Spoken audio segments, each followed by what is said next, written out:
Hello and welcome back to the Anti-Aging Hack podcast. Today, my guest is Walter Gjergja, who's a Shaolin Temple secular monk and is a Shaolin master, philosopher, advisor, strategist, co-founder, coach, speaker, and author. Walter has studied Chinese martial arts since age 13 and Shaolin philosophy since age 18. With traditional ceremony in the Shaolin Temple, he has been nominated secular warrior monk of the 32nd Shaolin generation, monastic name Jingmi. Walter initially studied Shaolin culture, philosophy, health practices, and medicine with various masters, among whom the teachers of the famous Shaolin Temple, Wu Shuguan in Shaolin, and other illustrious Shaolin monks. He's the author of 3 books and over 100 papers on mindset, wellness, fitness, philosophy, and strategy. In recent years, Walter has become deeply involved in leading wellness and health tech projects, contributing his uniquely eclectic mix of knowledge, wisdom, and experiences as board advisor in health of mindfulness at Palta, as well as co-founder, chief wellness officer at Zing. With that said, Walter, welcome to the Anti-Aging Hacks podcast. Would you like to get thicker, fuller, and stronger hair? Then make sure to check out fullyvital.com. The team's come up with fantastic and natural products that help rejuvenate your hair, but also delay and reverse gray hairs. So if you're interested in better hair, go to fullyvital.com and use the code ANTIAGINGHACKS for 15% off your order. Are you enjoying the shows on this channel? Then please make sure to hit the subscribe button down below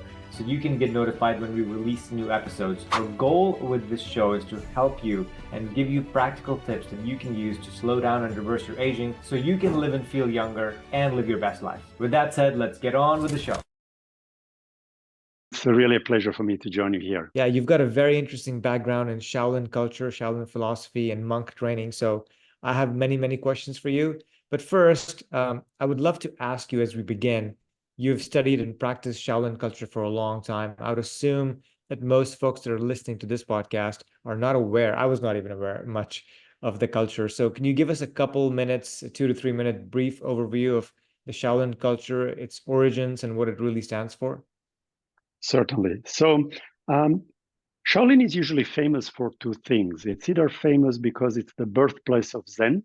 So, Japanese Zen developed from Chinese Chan, and Chinese Chan was born in Shaolin Temple. So, it's the birthplace of Zen and of Bodhidharma, which was the patriarch of Zen. And the second reason why Shaolin is famous is for the Kung Fu, the martial arts. And usually these are the two main reasons why it's famous. Whether you studied philosophy or you watched Kung Fu movies, you probably heard of the word Shaolin. Mm-hmm. But actually what Shaolin truly is, it's a kind of a university, or I would say a kind of research institute of human wellness. Basically, for more than 1,500 years, generations of monks studied very carefully what makes the human being function and how can we optimize ourselves in the journey of this life. First of all, what is the purpose of this life?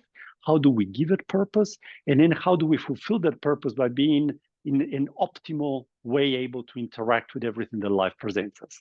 And so they found that we need to take care of our body, we need to take care of our mind, and we need to take care of something a little bit more intangible, but I think that most of the listeners will have an understanding of it, which is the spirit, the soul, whatever words we want to use. We know that there is something beyond our rational cognitive mind. And so they just started developing methods to work on these three elements. And basically, for 1,500 years, they've tried something. If it worked, they evolved it further. If it didn't work, they got rid of it. And they developed a fine-tuned system of caring for body, mind, and spirit to then apply yourself the best as you can to whatever life presents you with. Mm-hmm. Got it. Okay. Yeah, very interesting. I'm sure with these ancient practices and learnings, there's so much that can be applied in the modern world because we're all running around just being super busy and actually loving the busyness and saying that that's a badge of honor for us. And it's at the same time, it's hurting us, it's hurting our bodies, and it's shortening our life, increasing stress, all of those things, which are actually not helping us. So you've got a lot of background in this space. You got involved at the age of 8, I believe. And so walk us through your experience with the Shaolin perspective, with Kung Fu training, and how that has shaped you into the man you've become. Well, I got involved from the, let's call it the athletic side. So I was a young kid and I wanted to do sports, and there so happened to be, whether it's a karma or destiny, a kung fu school close to my home. It was the era of Bruce Lee and the Jackie Chan movies. Mm-hmm. And I started practicing there, and it quickly became my main passion. So I was training as a professional athlete in terms of the number of hours. There was no professionality in it in terms of economic rewards. Yeah. But I was training like 5, 6 hours a day throughout my teens. I did the European Championships, World Championships. I won a bunch of medals. And more and more as I practiced the physical part, I started getting interested also in the philosophy because the two are kind of totally intertwined with each other. To the point that when I went to university, I wanted to study philosophy and sports sciences, but my parents thought that they were both degrees which would lead to some kind of healthy unemployment. So in the end, I studied philosophy and economics, which may seem quite opposing, but in fact, there is a lot of bridges also there. Mm-hmm. And after university, I had a kind of conventional career. I went into management consulting and I developed a startup. But then I decided, no, I want to finish what I've begun. And by this time, it was possible to travel to China. We're talking about the mid 90s. So I traveled to China and I started studying in Shaolin Temple. It was obviously quite an adventure to get there at the time. I'm making it short, but it was, kind of very perilous adventure to go to a place that you've kind of just heard of in a movie and you don't know if it even exists. Yeah. And then I studied there for a number of years until I graduated, and then I decided, exactly as you just said before, to kind of bring this knowledge where it has the most applicability, which is in modern life. Paradoxically, when you're living in a serene way on top of a mountain and you are every day being physically active in nature, you don't need this wisdom anywhere near as much as when you're in a chaotic life in a city, stressed, inactive with the body, with a sedentary life. That's where you really need it. And so that's where I decided to bring this knowledge towards. Wonderful, wonderful. So I'm sure that you can answer a lot of the questions as they relate to blending of ancient wisdom and modern science. What is your perspective on how these two, ancient wisdom and modern science, can blend together and augment each other? Actually, this is a wonderful point to touch on because I think that very often we tend to think of them as separate things. Either you believe in these ancient, very natural wisdoms or remedies or approaches, or you follow the scientific, the pharmaceutical, the mechanistic, the whatever else. But actually, the two, and I'm very glad of this, they are coming more and more close to each other. And in fact, they are very often saying the same things, perhaps with different languages. Um, if you go to a doctor, the first thing he or she will ask you is, how do you feel? How is your energy if you are not feeling well? And in Shaolin, the first thing that is checked is how is your qi, which is your life energy, meaning what kind of vitality do you have? This is the first premise of then analyzing what's going on with you. Um, or more and more in the West, we start to speak about how the scientific approach to physical training is a holistic one. It's not a specialized one. It's not, bodybuilding or pure cardio or pure flexibility. You need a little bit of everything to age gracefully and to be healthy. And you can find 1,000-year-old texts in Shaolin that say exactly the same thing. That is through a balance of cardiovascular training, muscular training, balance and mobility, flexibility, and so on, that you develop a body that is truly able to live a long and fulfilling and effective life. So the thing that strikes me the most is how ancient wisdom and modern science actually are coming to the same answers from different perspectives. And very rarely they are in conflict. They are more and more aligned, and I think that they can learn from each other and they can benefit from each other greatly. Mm. Yeah, very, very interesting. And I want to dive deeper into something you just said shortly. But I also want to ask you about this question now. We are in this world and age where science is making rapid progress towards this new health or this new field of longevity, which promises better health, but also longer life. And so there's the question that gets asked is well, maybe I don't want to live long, but I want a very good quality of life. I want to live well for the years that I'm on this earth. And so, what's the Shaolin perspective on the length of your life versus the quality of that life? The quality is always perceived as the first focus. The length is secondary. So the idea being that it's very simple and it's very intuitive.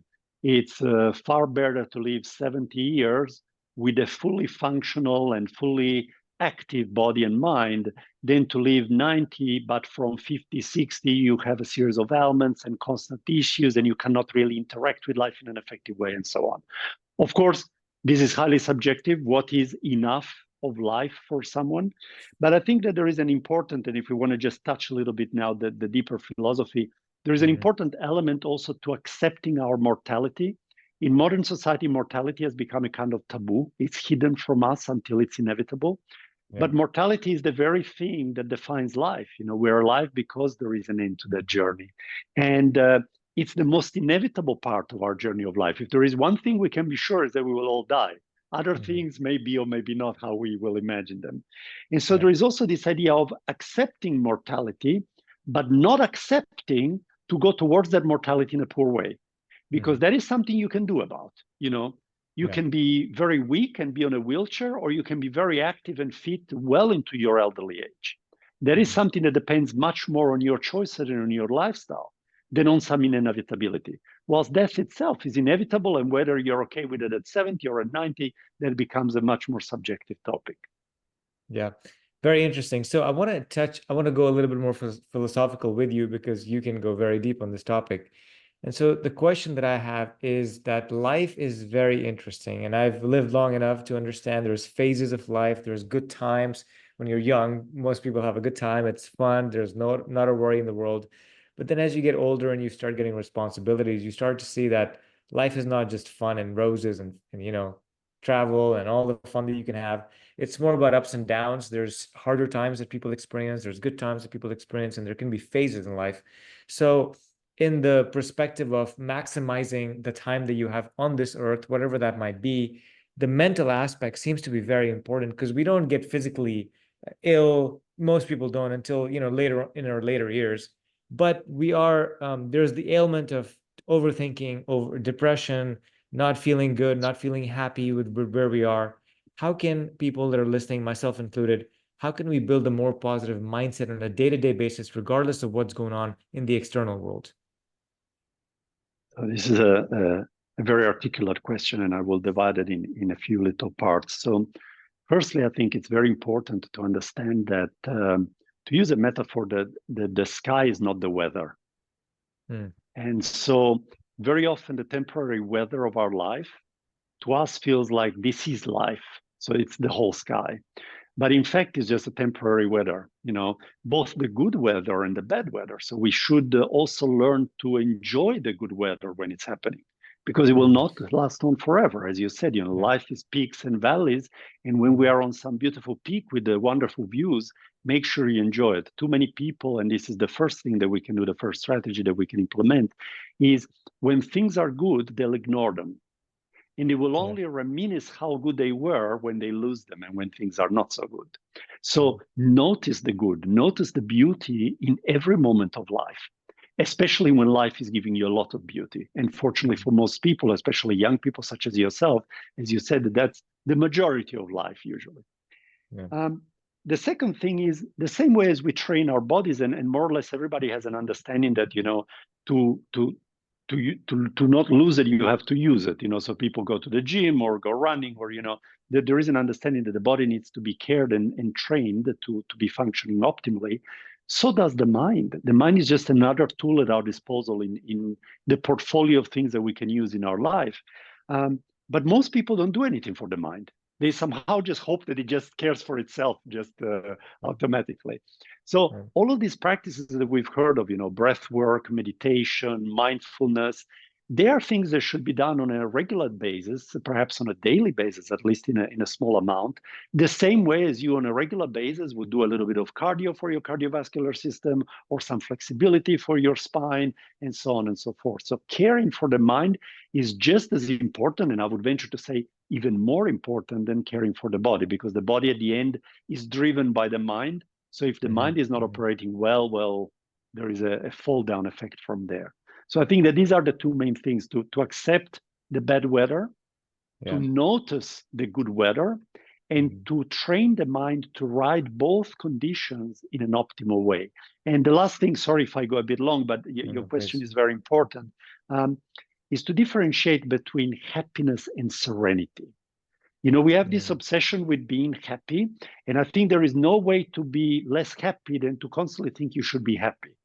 So happiness is, a temporary state. It's a weather condition.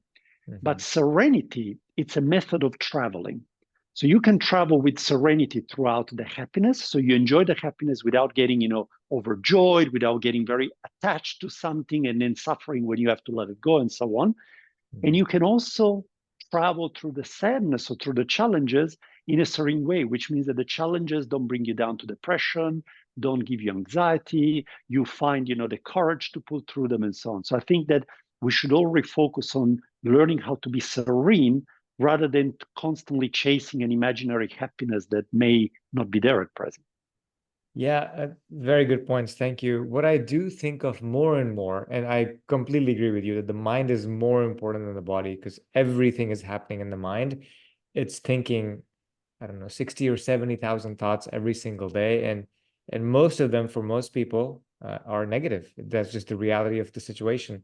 And also because I think we're getting programmed every single day. You turn on the TV, there's programming. There's a show going on, a movie going on is programming you in some way, right? You turn on news and now you're being programmed by whatever's wrong in the world. And so it's just constant programming coming at you when you're a child, your parents, your loved ones, the school system is programming you. And I don't mean politically programming you, but programming you to behave and look at the world in a certain way.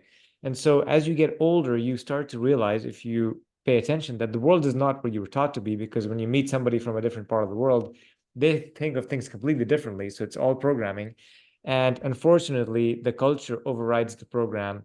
The culture sets the program so much that a lot of people think that if you have the nice house, you have the white picket fence, you have the nice car, and you go to, vacation every month, or you go to Vegas, or you go overseas, that really is the perfect life and the ideal life. And everybody's kind of working to that life. Most people they're struggling so much in the I guess in the process of getting there that most of life passes us by, and myself included. It passes us by and we don't enjoy what's happening on a day to day. So the point you made about the meditation, the mindfulness, the breath work, are there practices that you do that help you kind of override or block this negative programming that's constantly all around us? Well, before we even talk about practices, you touched a very interesting point, and I think that it may be pertinent to remind the listeners that every day of our life, it's the only day of our life. All Yeah. of the past is just a memory. All of the future is just an idea. It may not be how we expected. So today is the only day of my life. So the only chance I have to be happy, to be serene, to be fulfilled, to be joyful, to be loving is today. So already, if we wake up every morning with the idea that this is the only day of my life, how do I make it as fulfilling and as effective as possible? Which doesn't mean, who cares about going to work? I'll go to the beach because it's the only day of my life. Clearly, hopefully, we will have a next day as well. And so we have some responsibilities. But within the boundaries of those responsibilities, how do I make today as joyful and as useful as it can be? And that already sets the day in a totally different way because then I start noticing the beauty around me. I start sharing the love with those who love me and who I love who are around me. I start noticing all the things that are positive in my life, not only the things that are missing or that I think are missing. And what I discover is that ultimately serenity is a mindset. It's not a car, it's not a house. That's why there are plenty of very rich, very non-serene people, the same way as there are plenty of poor non-serene people. So serenity doesn't seem to discriminate between the rich and the poor at all. And I can assure you also from a personal standpoint, I've met people from third world countries in extreme poverty, and I've met people with extreme riches. And there is absolutely no relationship between the riches and the serenity levels. Mhm. So within the safety of having enough to provide for ourselves, which ultimately as human beings is a roof over our heads, food in the fridge, and the safety for ourselves and our family. Beyond that, of course, the more we have, the more we may enjoy consumption. But that is not where serenity will come from. Serenity will come from gratitude, from attention to the beauty and to the love around us, from caring for ourselves. If you are healthy, you have the mindset and the space to look for everything else. If you are unhealthy, you will only have mindset and space to try to be healthy. Right. So all of these things are fundamentals. Now, if we want to move to a specific practice, well, as you mentioned them, there are many. I would suggest two practices as really like the foundations. One is a little bit of meditation. It immediately clears the mind from this, 60,000 thoughts a day, and lets it calm and refocus on what's really important to you and to your life. And the second practice is the practice of gratitude, which is throughout the day, have a few moments where you notice what are you grateful for right now in this day. And what you'll notice is that every one of us will have something to be grateful for. At the very least, the fact that I'm alive. Yes. Got it. Got it. I got it. Okay. That makes a lot of sense. Thank you for sharing all of that. I wanted to now jump into the body, the importance of training, the importance of having a healthy body. Many cultures talk about having energy. In the Asian cultures, there's the chi, right? The energy in the body. And so, what are some ways to, is it mainly through exercise that you build the body that can carry you through life and be healthy for a long time? Or what have you found to be interesting and practical? Well, firstly, I would like to say a couple of words about energy because sometimes it's a bit misunderstood. So either people truly understand it and believe in it, or they are very skeptical and say, oh, if chi doesn't exist, you can measure it. Actually, in our body, there is a number of energies happening at all time. And this is now medicine and science, not tradition. So things like, our caloric output and our caloric functions. Our heart has an electric impulses that drive it. The neurological system has electric impulses that reach the brain. So we have an electromagnetic field around our body, which we can generate. So we have a number of energies going on at all time, the blood pressure, the heat, and so on. Well, chi is nothing more than the sum of all of these energies.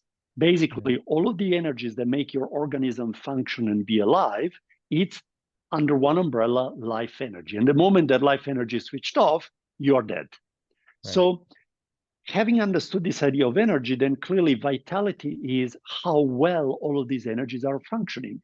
Your blood pressure, your heart rhythm, your HRV, all of these things that we are now measuring more and more, with devices like even the one I'm wearing, they are the sum of everything that makes chi.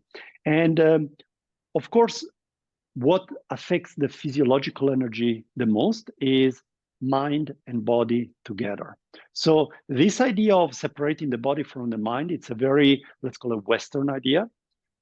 In the East, although you clearly have to train the body, and if you don't train the body, you can't just think yourself fit and you will be fit. But the mind conditions, so things like depression, high levels of stress, lack of sleep, and so on, will have a direct impact also on that physiological well-being and on some of these energies, such as HRV, for example. So it's always this combination of mental well-being and physiological well-being and training together that will lead to the optimal health. Got it. Got it. Okay. That makes sense to me. I wanted to touch on, I think you might be able to shed some light on the importance of ideal training mix, how to train, and common mistakes that people making either under training, overtraining, or others. Well, first of all, we are now not talking about a specialized, and I know we are having this conversation during the Olympics, which are an amazing example of hyper specialized training. And we are now not talking about that. We're talking about training to be the MVP in life, not the MVP on the court. So to be able to handle everything that your life delivers to you, whether it's playing with your kids or having a physical confrontation, I hope nobody needs to, but it can happen in life, or having to hike out of a perilous area or whatever else life presents you.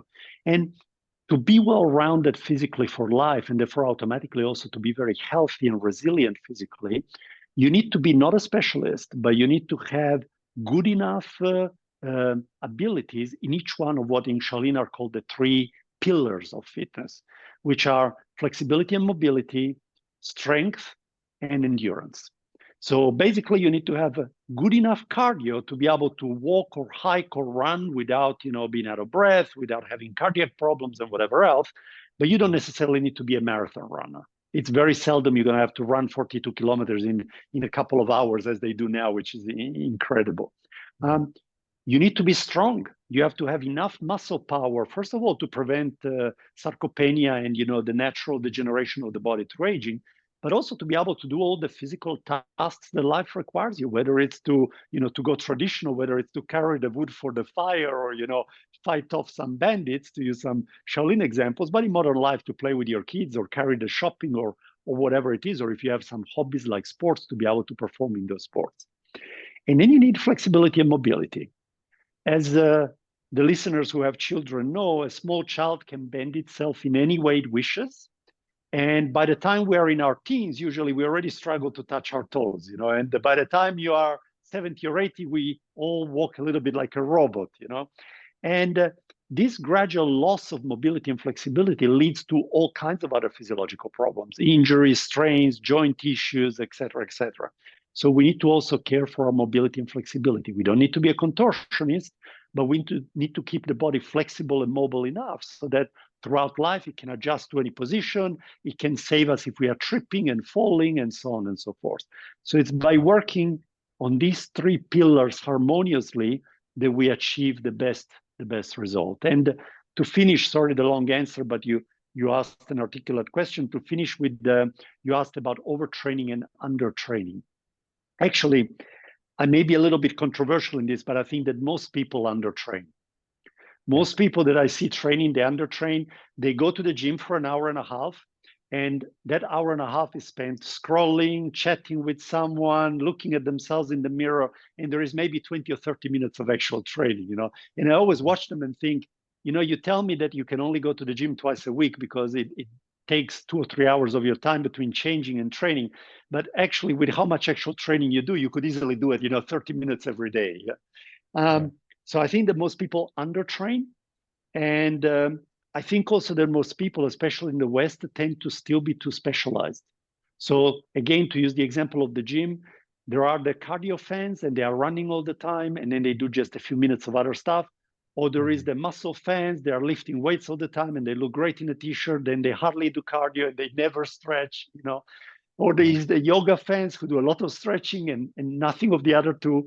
So I think that we tend to be a bit too specialized. We should learn to do a little bit of everything, as I've already explained. And perhaps we will not be so good in one area, but overall we will be far more performing. Great. Okay. Thank you for that. I wanted to ask you this question that it's very interesting because these days we are completely consumed with emails, with social media, with news. There's a lot of distractions in our life. And I really love having clarity of mind when you have to make important decisions, when you have to make tough decisions. It's important to not make those decisions under an emotional context or because you're running away from something or you want to run towards something, but have a lot of calmness and clarity and think through them very, very logically and to make the right decision. So how can people start to develop more of this of quiet clarity of mind so they make better decisions in life in general? I think your listeners will be perhaps interested in what I will tell them because there is an interesting concept in Shaolin, which is this idea that we have two minds. We have monk mind and warrior mind. And what is interesting about this is that warrior mind is the doer, the go-getter, you know, go, go, go, do, achieve, achieve, achieve, etc. And the monk mind is the introspective, observant, calm, and so on. And ideal balance in life, and therefore ideal result in life, comes from harmonizing these two minds together. So our inner warrior and our inner monk. But in modern life, both by nature and also by stimuli, you know, as you said, emails and messages and media and everything else, we tend to be all the time in warrior mode. We are, from the moment we open our eyes in the morning, go, go, go, do, read, scroll, scroll, scroll, and so on. Yeah. And that means that the monk never has a time for introspection, for clarity, for analysis, and so on. So we need to create some artificial monk moments. They are not going to happen by themselves in life, especially modern life. Maybe if you live in the mountains and you go for a walk in the nature and there is no cell phone reception, maybe you'll get forced into a monk moment. But in modern life, we need to create it. And what you'll find is that our productivity, but also our mental well-being overall and our effectiveness in life increases tenfold the moment we consciously create a couple of moments in the day, perhaps one in the morning and one in the evening, that are monk moments. There are no devices, there is no media, there is no distractions, there is no conversations. There is just me with my mind, observing, reflecting, feeling how I'm feeling, checking where these feelings come from. If there is a situation or a question that I want an answer for, observing it almost as if it was sitting in front of me, if it was something tangible and I'm looking at it with my mind, with my eyes, mind. And those monk moments make our warriors incredibly more effective, because now we will fight the right battles, we will use the right weapons, we will manage our energy correctly. And so paradoxically, people think, oh, if I take time off, I'm wasting productivity. Actually, you will become far more productive, and you will also feel much better about your productivity. Fair enough. That is the number one objection that I hear to people not trying to do meditation or trying to, weasel their way out of meditation. And I did this for years, so I'm guilty as charged. Now, Walter, what are some daily practices? And I know you've mentioned some already, so if these are included in that, that's great. But what are some daily simple practices that people can start to incorporate into their busy lives to get more in touch with the teachings that you've been learning, the ancient teachings that have been passed down for thousands of years? How can we start to develop those for ourselves? How can we start to become wiser in our years while being surrounded by the modern life? Firstly, I suggest do not practice, but practice to live. So many people, when they decide to embrace some practices, these practices become another burden in an already hectic and chaotic life. So make small commitments. Don't make big commitments that you may not be able to keep. So it's not about, I have to do 1 hour of meditation and 1 hour of stretching or whatever. Forget it. Most people will either not start, or they'll start and drop off soon enough. So make small commitments, but then respect those commitments as a way to respect yourself. And I've already mentioned, having a monk time. And that monk time can be a gratitude practice, can be a meditative practice, or can be just sitting and thinking and reflecting about life, about what's going on right now, what are your priorities, how to deal with them, some important question. So whichever of these three specific practices you will put in that monk time, but creating a little monk time. And as I said, it doesn't have to be long. It can be 10, 15 minutes in the morning, 10, 15 minutes in the evening.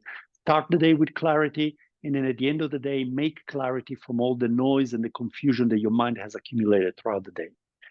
Then when it comes to the body, my suggestion would be to move the body more. And again, stop thinking about, I need another hour to go train or whatever.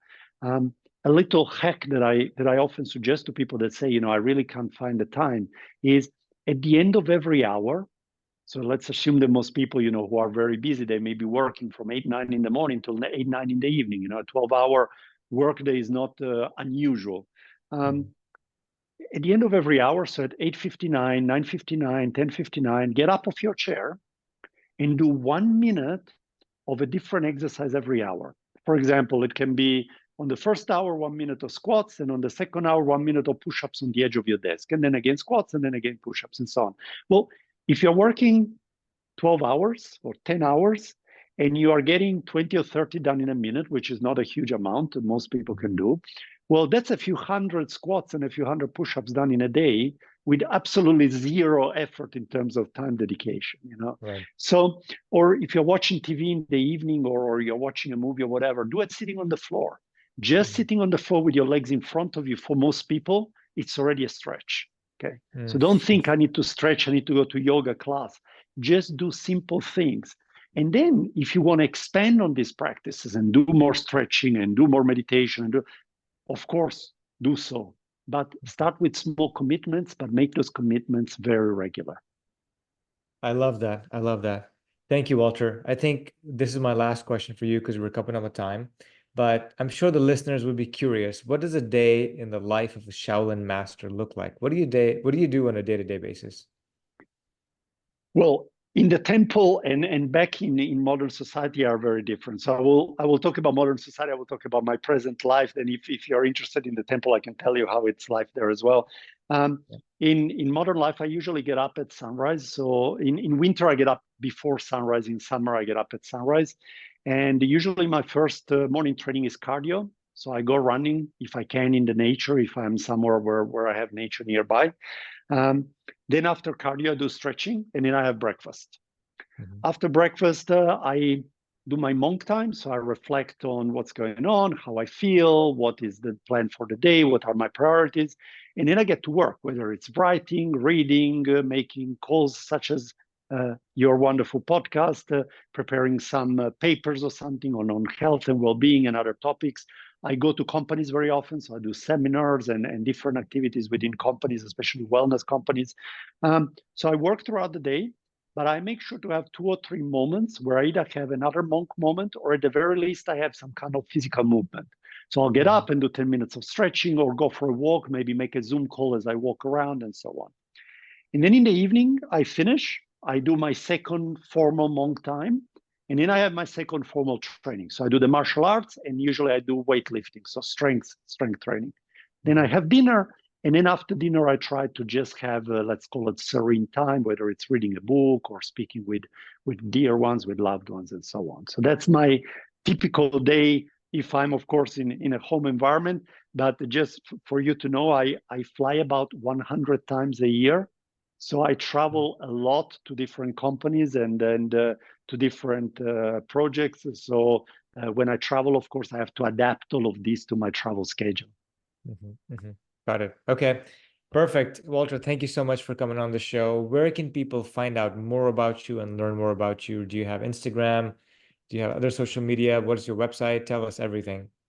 Yes, I have the usual social media. So I have Instagram, LinkedIn, Facebook, and so on. And also my personal website, which is xingme.info. So X for Xing, it's my monk name.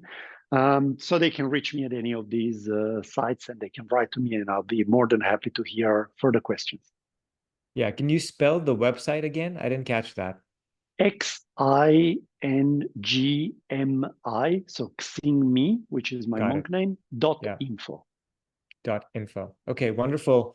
Folks, check out Walter. Really good answers. And of course, he brings a lot of ancient wisdom, which more of that is needed in the current world. Thank you, Walter, for coming on the show. My great pleasure. Thank you. Thank you to all the listeners.